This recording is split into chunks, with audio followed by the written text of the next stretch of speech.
बिस्मिल्लाहिर्रहमानिर्रहीम। अस्सलाम वालेकुम स्टूडेंट्स। आज की वीडियो में हम unit number 10.8 molar specific heat of a gas के बारे में बात करेंगे। स्पेसिफिक हीट की पहले बात कर लेते हैं। बेसिकली स्पेसिफिक हीट क्या होती है? The amount of heat required to raise a temperature per unit mass of a body through 1 kelvin is called specific heat. Specific heat basically क्या होती है कि किसी भी एक मटेरियल के 1 kg के मास को उसके टेम्परेचर को 1 केल्विन इंक्रीज करवाने के लिए जो हीट की रिक्वायरमेंट है, basically that is called the specific heat. ठीक है, तो इसी स्पेसिफिक हीट को अगर हम लोग गैस के साथ रिलेट करवाते हैं तो देखिए बेटा, गैस के लिए हम लोग जो है वो नंबर ऑफ मोल्स को यूज करते हैं इंस्टीड ऑफ मास।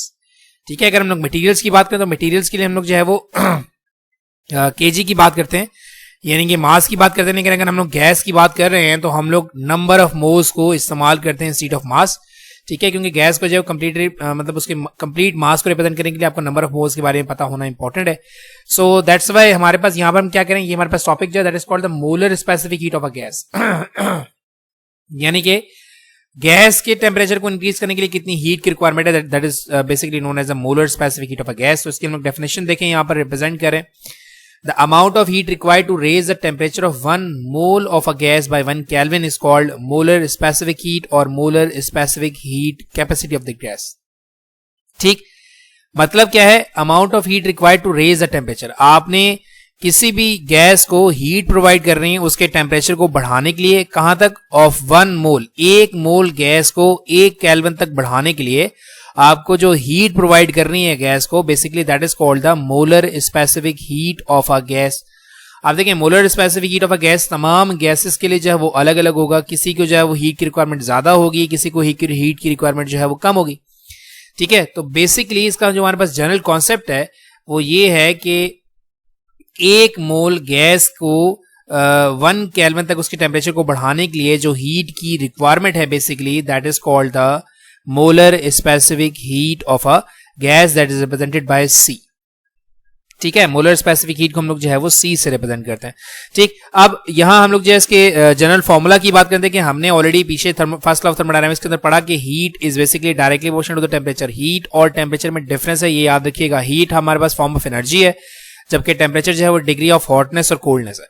लेकिन ये दोनों डायरेक्टली रिलेटेड होते हैं। अगर आप किसी ऑब्जेक्ट को हीट प्रोवाइड करेंगे तो उसका टेम्परेचर इंक्रीज करेगा, अगर आप उसमें से हीट को एवॉल्व कर रहे हैं, निकाल रहे हैं, तो उसका टेम्परेचर डिक्रीज करेगा।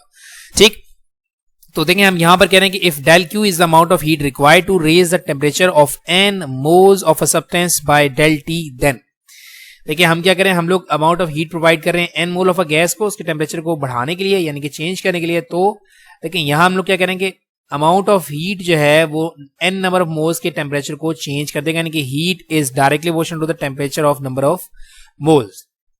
ठीक, तो according to the laws of physics directly proportion के साइन की जगह हमारे पास कांस्टेंट आ जाता है। और मैंने अभी आपको क्या बताया कि तमाम जो है वो डिफरेंट गैसेस के लिए डिफरेंट कांस्टेंट होगा स्पेसिफिक हीट का, that is called the molar specific heat. तो यहां हमारे पास देखें डायरेक्टली प्रोपोर्शन की जगह साइन की जगह आ गया constant, that is called the molar specific heat, that is represented bye Cm। ठीक है, सी हमारे पास क्या है? स्पेसिफिक हीट, और एम से रिप्रेजेंट हो रहा है मोलर स्पेसिफिक हीट। राइट, सो अगर हम लोग मोलर स्पेसिफिक हीट की यूनिट बनाने के लिए इसका जनरल फॉर्मूला बना रहे हैं तो हमारे पास क्या हो जाएगा? रीअरेंज इसको हम लोग करेंगे, पहले हम लोग इसको डिफाइन कर लेते हैं। Where molar specific constant volume Cm is a constant of proportionality and is known as molar specific heat और मोलर स्पेसिफिक हीट कैपेसिटी। अब हम इसकी यूनिट की बात करते हैं। डेफिनेशन तो हो गई हमारे पास, तो यूनिट के लिए हम लोग क्या करते हैं, डेल क्यू के साथ ये नंबर ऑफ मोल्स और टेम्परेचर को वहां ले जाकर मैं डिवाइड करवा दूंगा। तो ये मेरे पास बन जाएगा molar specific heat of a gas, that will be equals to amount of heat required divide by number of moles multiply by the time. तो इसकी हमारे पास यूनिट क्या बनेगी? देखें हमारे पास क्यू जो है, हीट जो है वो क्या है? फॉर्म ऑफ एनर्जी है। इसका मतलब है कि इसकी यूनिट हमारे पास क्या है? जूल। एन हमारे पास नंबर ऑफ मोल्स हैं, तो हमारे पास एन की यूनिट क्या हो जाएगी? मोल। और टेम्परेचर की हमारे पास यूनिट होती है केल्विन, तो इसकी यूनिट हमारे पास क्या बनेगी? S unit of molar specific heat of gas is joule per mole kelvin. Heat की है joule divided by number of moles को हम लोग जो है मोल्स से रिप्रेजेंट करते हैं, और टेम्परेचर की हमारे पास जो यूनिट है that is represented bye kelvin. ठीक, ये तो हमारे पास होगी molar specific heat of a gas. अब इसके बाद हम लोग जो है वो कुछ मजीद टर्म को रिप्रेजेंट कर रहे हैं इसी के साथ, that molar specific heat constant volume. आप क्या करते हैं, किसी भी सब्सटेंस यानी कि गैस को आपने जब कंटेन किया हुआ सिलेंडर के अंदर, उसके आपने वॉल्यूम को फिक्स करवा दिया। अब आप उसके मोल्स को 1 केल्विन बढ़ाने के लिए जो हीट प्रोवाइड करेंगे that is called the molar specific heat constant volume. Simple सी बात है, जो डेफिनेशन मैंने ऊपर पढ़ी है वही डेफिनेशन को हम लोग जो है वो रिवाइज करते हैं, लेकिन किसके ऊपर, एट कांस्टेंट वॉल्यूम के ऊपर। यानी कि पहले हमने जो है वो सिलेंडर को ऐसे छोड़ा हुआ, लेकिन कांस्टेंट वॉल्यूम के लिए हम लोग क्या करते हैं, according to first law of thermodynamics की एप्लीकेशन में पढ़ी थी आइसोकोरिक प्रोसेस, जिसमें हमने वॉल्यूम को कांस्टेंट रखा था। तो वॉल्यूम को कांस्टेंट रखने का मतलब ये है कि आपने पिस्टन को फिक्स करवा देना है। एग्जाम्पल मैंने आपको पहले ही बताई थी लास्ट वाली वीडियो के अंदर कि हम लोग जो प्रेशर कुकर के जैसे हम लोग एयर टाइट करते फिक्स कर देते हैं, इसी तरीके से हम लोग जो है वो कांस्टेंट वॉल्यूम के लिए हम लोग पिस्टन को फिक्स करवा देते हैं। तो इसकी बहुत ही सिंपल और बहुत आसान सी डेफिनेशन बनेगी, that the amount of heat required to raise the temperature of 1 mole of a gas by 1 kelvin at constant volume. यानी कि आपने गैस के वॉल्यूम को कांस्टेंट किया हुआ है, तो अब आप उसके नंबर ऑफ मोल्स को 1 केल्विन तक बढ़ाने के लिए जो हीट प्रोवाइड कर रहे हैं basically that is called the molar specific heat at constant volume. देखिए हमने यहां पर यही रिप्रेजेंट किया हुआ है, the amount of heat required to raise the temperature of 1 mole of a gas by 1 kelvin at constant volume is called molar specific heat at constant volume, right? That is basically represented by CV, molar specific heat at constant volume। ठीक, अच्छा अब देखिए हम यहां पर हम लोग कह रहे हैं कि हम लोग जो हीट प्रोवाइड कर रहे हैं वो एक कांस्टेंट वॉल्यूम पर प्रोवाइड कर रहे हैं। आपको यहाँ पर डायग्राम्स की रिप्रेजेंट करके दिखाता हूँ। देखिए ये मेरे पास एक सिलेंडर है, ठीक है। मैं इसको हीट तो प्रोवाइड करूँ क्योंकि मुझे टेम्परेचर को राइज करना है, क्योंकि हमारे पास मैंने बताया ना आपको कि आपकी हीट और टेम्परेचर जो डायरेक्टली रिलेटेड है। तो मैं यहाँ पर इसको हीट तो प्रोवाइड कर रहा हूँ, लेकिन मैंने देखिए पिन का मतलब ये है कि आपने इस पिस्टन को फिक्स करवाया हुआ है। तो जब आपने पिस्टन को फिक्स करवाया हुआ है तो उसका मतलब है कि वॉल्यूम आपका कभी भी चेंज नहीं होगा। तो अब हमारे पास है कि नंबर ऑफ मोल्स का टेम्परेचर 1 केल्विन तो इंक्रीज करेगा, तो जो अमाउंट ऑफ हीट आप इसको शिफ्ट कर रहे हैं basically that is called the molar specific heat constant volume. ठीक, तो देखिए मैं यहां पर कह रहा हूं कि मैं अमाउंट ऑफ हीट प्रोवाइड तो कर रहा हूं, लेकिन किसके ऊपर, कांस्टेंट वॉल्यूम के ऊपर। That will be equal to, तो अब मैं कांस्टेंट वॉल्यूम की बात करूं तो ये हमारे पास जो स्पेसिफिक हीट है क्या हो जाएगी, specific heat molar specific heat at constant volume times number of moles multiply by del T. तो अगर आप जो है वो फॉर्मूला बनाना चाह रहे हैं मोलर स्पेसिफिक कांस्टेंट वॉल्यूम का, तो आप इसको जो है वो सेपरेट कर लेंगे, क्या हो जाएगा, del Q V divided by N delta T. यहां पर वी आ जाएगा, यानी कि आपने हीट प्रोवाइड किया कांस्टेंट वॉल्यूम के ऊपर, ठीक है। आपने क्या करने के लिए, नंबर ऑफ मोल्स के टेम्परेचर को 1 केल्विन राइज करने के लिए, राइट। तो ये हमारे पास हो गया मोलर स्पेसिफिक कांस्टेंट वॉल्यूम। और इसी तरीके से अगर हम लोग जो मोलर स्पेसिफिक कांस्टेंट प्रेशर की बात अगर करें तो इससे पहले हम लोग डेफिनेशन देकर आ चुके हैं मोलर स्पेसिफिक हीट की। तो मोलर स्पेसिफिक क्या है, the amount of heat required to raise the temperature of 1 mole of a gas at constant pressure. यानी कि अगर आप एक्सटर्नल प्रेशर को गैस के, जिसको आपने मतलब गैस को आपने एक सिलेंडर के अंदर कंटेन किया हुआ है, अब अगर आप उसके पिस्टन के ऊपर जो प्रेशर अप्लाई कर रहे हैं एक्सटर्नल प्रेशर, अगर उसको आपने चेंज नहीं किया, यानी कि throughout the process constant रखा है, तो इसमें आपके पास जो n number of moles heat को एब्सॉर्ब करेंगे अपने टेम्परेचर को 1 केल्विन बढ़ाने के लिए, basically that is known as the molar specific heat constant pressure. ठीक, वही डेफिनेशन दोबारा से हम लोग रिपीट करेंगे कांस्टेंट प्रेशर के लिए, that the amount of heat required to raise the temperature of 1 mole of a gas by 1 kelvin at constant pressure is called molar specific heat constant pressure. देखिए अब यहां पर आपको मैं ये दिखा रहा हूं कि ये जो पिस्टन है इसके ऊपर मैंने जो है वो प्रेशर को, एक्सटर्नल प्रेशर जो है वो चेंज नहीं किया, यानी कि मैंने बाहर से जो वेट रखा हुआ है that is representing the external pressure, right. तो आपने क्या किया, आपने इसको हीट प्रोवाइड किया है, हीट प्रोवाइड करने से आपकी इंटरनल एनर्जी बढ़ी है, इंटरनल एनर्जी बढ़ने से आपका जो वॉल्यूम है वो इंक्रीज हो गया, क्योंकि फोर्सेस अप्लाई किए आपके मॉलिक्यूल्स ने पिस्टन के ऊपर और पिस्टन को डिस्प्लेस करवा दिया है, ठीक है। तो पिस्टन को आपको डिस्प्लेस करवाने का मतलब ये नहीं कि आपका प्रेशर चेंज हो गया, क्योंकि आप यहां पर आप एक्सटर्नल प्रेशर की बात करें, एक्सटर्नल प्रेशर को आपने चेंज नहीं किया, पहले भी वही था और बाद में वही रखा। यानी कि मैंने अगर लेट कर लें कि 1 ग्राम या 2 ग्राम या 3 ग्राम या 10 ग्राम का मैंने वेट रखा हुआ है, तो एक्सपेंड होने के बाद भी वेट को मैंने हटाया नहीं है, वेट वही है। इसका मतलब है कि आप जो प्रेशर अप्लाई कर रहे हैं वो कांस्टेंट है, that is called the external pressure, right, that is force per unit area. अब इसके बाद अगर हम लोग जो है वो कांस्टेंट प्रेशर के लिए जो है वो डेफिनेशन की बात करें, तो वही जो हम लोग फॉर्मूला ऑलरेडी वॉल्यूम के लिए बना चुके हैं, वही फॉर्मूला हमारे पास जो है वो प्रेशर के लिए बन जाएगा, that amount of heat provided at constant pressure. देखिए यहाँ पर प्रेशर को हम लोगों ने कांस्टेंट रखा, तो मैं यहाँ पर कह रहा हूं कि amount of heat provided at constant pressure that will be equal to Cp is a molar specific at constant pressure times the number of moles times the change in temperature, right। तो वही बात है कि constant pressure पे heat आप जो आप provide कर रहे हैं वो नंबर ऑफ मोल्स के जो है वो टेम्परेचर को 1 डिग्री राइज कर या 1 केल्विन राइज करेगी, that is called the molar specific constant pressure. तो अगर आप इसका फॉर्मूला बनाना चाह रहे हैं तो आप Cp को सेपरेट कर लें, तो ये क्या हो जाएगा, अमाउंट ऑफ हीट रिक्वायर्ड पर divided by number of moles into rise in temperature. ठीक, अच्छा, तो इसकी अगर हम लोग दोनों की यूनिट बनाए तो जूल पर मोल केल्विन ही बनती है CV की भी, यानी कि मोलर स्पेसिफिक कांस्टेंट वॉल्यूम के लिए भी और मोलर स्पेसिफिक कांस्टेंट प्रेशर के लिए भी। ठीक, अब इसके बाद हमारे पास एक इंपॉर्टेंट रिलेशन है, that is the relationship between molar specific constant pressure that is CV और CP and molar specific constant volume that is CV।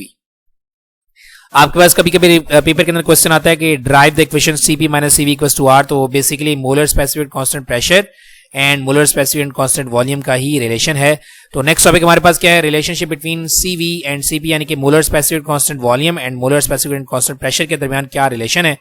तो सबसे पहले तो मैं आपको ये बता दूं कि ये भी हमारे पास जो वो साइंटिफिक मतलब रीजन के अंदर क्वेश्चन आता है कि why molar specific heat at constant pressure is greater than molar specific at constant volume. तो इसका बड़ा जनरल सा यहाँ पर मैं आपको आंसर दिखा रहा हूं। देखिए डायग्राम में आपको यहाँ पर नजर आ रहा है कि कांस्टेंट वॉल्यूम के ऊपर किसी किस्म का वर्क डन नहीं हो रहा है, यानी कि आपकी गैस वर्क डन नहीं करवा पा रही है, जबकि कांस्टेंट प्रेशर के ऊपर आपकी गैस ने जो है work done against the surrounding किया है। तो इसका मतलब है कि अगर आप देखें तो वर्क डन का मतलब ये है कि molar specific heat at constant pressure जो है वो अमाउंट में ज्यादा है molar specific at constant volume के, क्योंकि आप जो हीट प्रोवाइड कर रहे हैं वो सिर्फ जो है वो इंटरनल एनर्जी में चेंज हो रहा है कांस्टेंट वॉल्यूम के ऊपर, लेकिन जो आप हीट प्रोवाइड कर रहे हैं कांस्टेंट प्रेशर वो चेंज हो रहा है internal energy plus the work done के अंदर। तो CP हमारे पास जो हमेशा ग्रेटर आएगा और CV हमारे पास लेस आएगा। क्यों? क्योंकि CP के अंदर जो है वो आपकी गैस वर्क कर रही है अगेंस्ट द सराउंडिंग। तो इस भी रीजन को भी याद रखिएगा। देखिए हम यहाँ पर कैसे स्टार्ट करें इसको रिलेशनशिप को।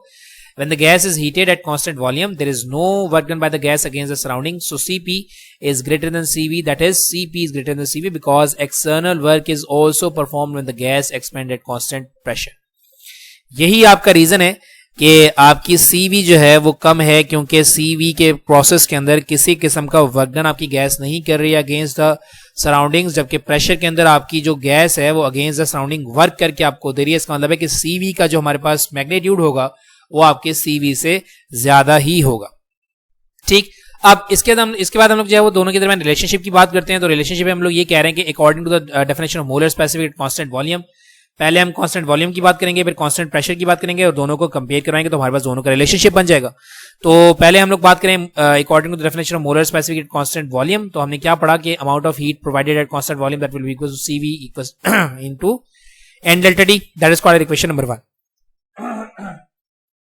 इसके बाद ये जो अमाउंट ऑफ हीट है इसको बेसिकली मैं फर्स्ट लॉ ऑफ थर्मोडायनामिक्स से जो है वो कैलकुलेट करता हूं। तो मैं कह रहा हूं कि the pressure of the gas increase during the process, क्योंकि आपने हीट प्रोवाइड की है तो हीट प्रोवाइड करने से आपका प्रेशर तो इंक्रीज करेगा, internal pressure of the gas. ठीक, the pressure of the gas increase during the process but no work is done because the volume is kept constant. So according to first law of thermodynamics del Q V equals to del U plus del W. First law of thermodynamics हमारे पास यही कि amount of heat जो है पहले internal energy को change करता है फिर वर्क डन करवाता है, लेकिन क्योंकि हमारे पास जो वॉल्यूम है वो कांस्टेंट है,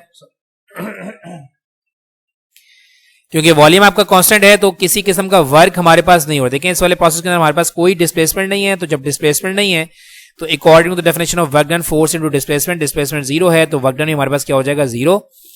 सो heat provided at constant volume that will be equals to the change in internal energy only.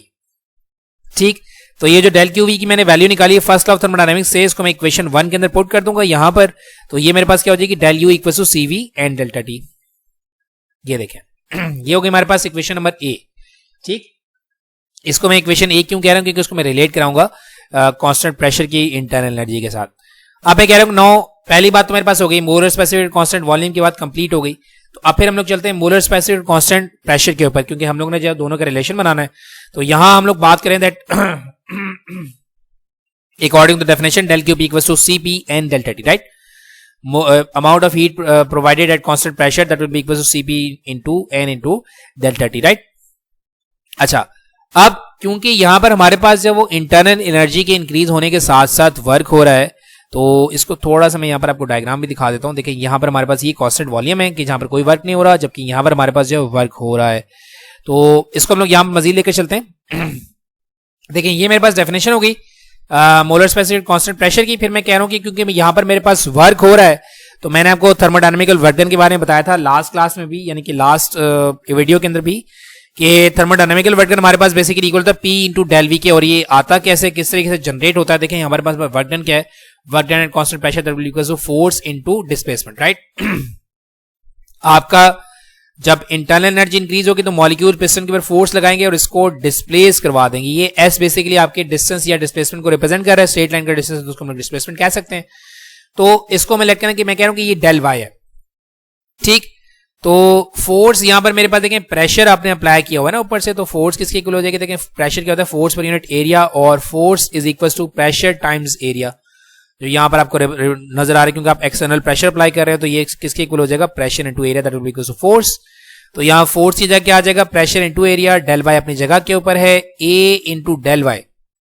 देखें ए क्या होता है, एरिया क्या होता है, लेंथ इंटू वेट, और हमारे पास बेसिकली डेल वाई क्या है, डिस्प्लेसमेंट है, और डिस्प्लेसमेंट क्या है, इन टर्म्स ऑफ हाइट है, ठीक। तो जब ये इन टर्म्स ऑफ हाइट है तो ये क्या हो जाएगा, length into weight into height that will be equal to the volume, ठीक। और वॉल्यूम हमारे पास चेंज हो रहा है, दैट्स व्हाई मैं यहां पर इसको जो है वो डेल वी से रिप्रेजेंट कर रहा हूं।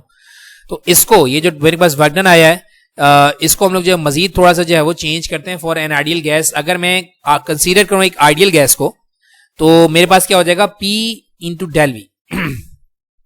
बेसिकली इक्वेशन क्या होती है, P इक्वल्स टू एनआरटी, लेकिन अकॉर्डिंग टू चार्ल्स लॉ अगर आप वॉल्यूम को चेंज कर रहे हो तो volume is directly proportional to the temperature at constant pressure. तो देखें प्रेशर हमारे पास यहां पर कांस्टेंट है, प्रेशर में किसी किस्म का चेंज नहीं आ रहा, जबकि वॉल्यूम चेंज हो रहा है तो आपका टेम्परेचर भी चेंज होगा, that is because of the Charles law. So P del V equals to N R del T, यहां पर एन हमारे पास के नंबर ऑफ मोल्स हैं और आर हमारे पास जनरल गैस कांस्टेंट है। तो ये मेरे पास वर्क डन क्या हो जाएगा, work done that will be equals to क्या था, P डेल वी, और P डेल वी की जगह क्या आ जाएगा, एन आर डेल्टा टी, ठीक। तो ये मेरे पास आ गई complete description of work done at constant pressure. So according to first of thermodynamics according del Q P at constant pressure that will equals to del U plus del W into P. तो अब देखें del Q P equals to del U अपनी जगह पे है, और del W यानी कि वर्क डन के हम लोग ने जो रिलेशन निकाला that is equals to N R delta T, ठीक। फिर आपने क्या किया, ये जो डेल क्यू पी आपका निकला है इसको आपने इक्वेशन 2 के अंदर पुट कर दिया, क्योंकि हमने दोनों की इंटरनल एनर्जी को जो है वो रिलेट करवाना है। सो ये क्या हो जाएगा मेरे पास, अब ये जो डेल क्यू पी की आपने वैल्यू निकाली है इसको हम लोग इक्वेशन 2 के अंदर पुट कर देंगे। देखिए यहां पर डेल क्यू पी की जगह हमारे पास क्या आ जाएगा, del U plus N R delta T. देखिए del U plus N R delta T equals to C P into N delta T अपनी जगह के ऊपर है, ठीक है। नेक्स्ट स्टेप में मैं ये कर रहा हूं कि मैं ये एन आर डेल्टा टी ये पॉजिटिव है, इसको वहां शिफ्ट कर दूंगा तो क्या हो जाएगा, नेगेटिव हो जाएगा, minus N R delta T, ठीक। अब ये देखें, अब ये जो इंटरनल एनर्जी मैंने निकाली है ये एट कांस्टेंट प्रेशर है, और आपने इक्वेशन ए में जो इंटरनल एनर्जी निकाली थी कांस्टेंट वॉल्यूम है, यानी कि लेफ्ट हैंड साइड के ऊपर दोनों इक्वेशन ए और इक्वेशन बी में हमारे पास क्या है, इंटरनल एनर्जी है। तो दोनों को कंपेयर करवाया जा सकता है, तो मैं नेक्स्ट स्टेप में यही कर रहा हूं, comparing equation 1 and 2 that is C V N delta T equal to C P N delta T minus N R delta T. अब देखिए नेक्स्ट स्टेप में मैं ये कर रहा हूं कि मैं यहां से एन डेल्टा टी को पहले कॉमन निकालूंगा, ठीक है। एन डेल्टा टी को कॉमन निकालने के बाद ये इस वाले लेफ्ट हैंड साइड वाले एन डेल्टा टी से जो है कैंसिल आउट हो जाएगा, क्योंकि यहाँ पर ये मल्टीप्लीकेशन में जब आप इसको यहाँ शिफ्ट करेंगे तो डिवीजन में आके ये दोनों एक दूसरे से कैंसिल आउट हो जाएंगे। फिर नेक्स्ट स्टेप में ये होगा कि देखें ये सी पी माइनस आर है, इस आर को वहां शिफ्ट कर दूं और सी वी को वहां ले जाके मैं देखें पहले मैं ये करूं कि C V equal to C P minus R रह गया हमारे पास, आर को वहां ले जाऊं और सी वी को यहां लेकर आ जाऊं, तो ये मेरे पास रिलेशनशिप बन जाएगा, that is the relationship between molar specific at constant pressure and molar specific at constant volume that will be equal to R. यहां पर हमारे पास आर क्या है, where R is a general gas constant and its value is 8.314 joule per mole kelvin, ठीक है। तो ये था हमारे पास complete unit number 10.8 molar specific of a gas. उम्मीद है इंशाल्लाह आपको जो है वो कॉन्सेप्ट क्लियर हो गया होगा आपका। अगर कोई प्रॉब्लम में बेटा या कोई क्वेश्चन है तो आप क्वेश्चन कर सकते हैं, इंशाल्लाह मैं उसका आंसर कर दूंगा। दुआ में याद रखिएगा। Thank you very much and Allah Hafiz.